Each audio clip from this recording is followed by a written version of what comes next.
შიში მაგალითად არის ჩვეულებრივი მდგომარეობა, რომელიც იცავს ადამიანს და აუცილებელია ადამიანისთვის, რომ ჰქონდეს შიშის განცდა, შიშიც და შფოთვაც.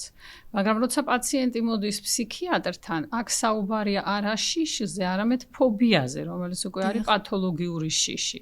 საუბარია არა ჩვეულებრივ შფოთვაზე, არამედ პათოლოგიურ შფოთვაზე. და როდესაც ჩვენ გვაქვს შიში, მე ვთქვი, რომ დამცავი მექანიზმია და აუცილებელია ჩვენთვის, იმიტომ რომ ის გადაგვარჩენს და საშუალებას გვაძლევს ადაპტირებისას.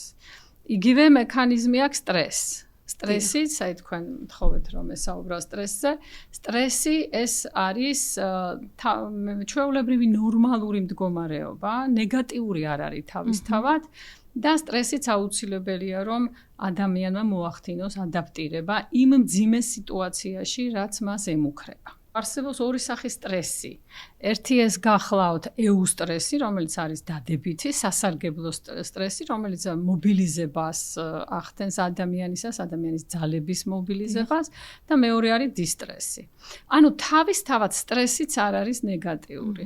ის ახდენს ადამიანის ძალების მობილიზებას, რომ გადალახოს გარკვეული წინააღმდეგობები და გამოწვევები. უნდა ვთქვათ ალბათ ასევე, რას ნიშნავს სიტყვა EU. EU ნიშნავს კარგს და სტრესი ინგლისური სიტყვა და ნიშნავს დაძაბულობას, რისხვას, სხვათა შორის ბრას და დატვირთვას.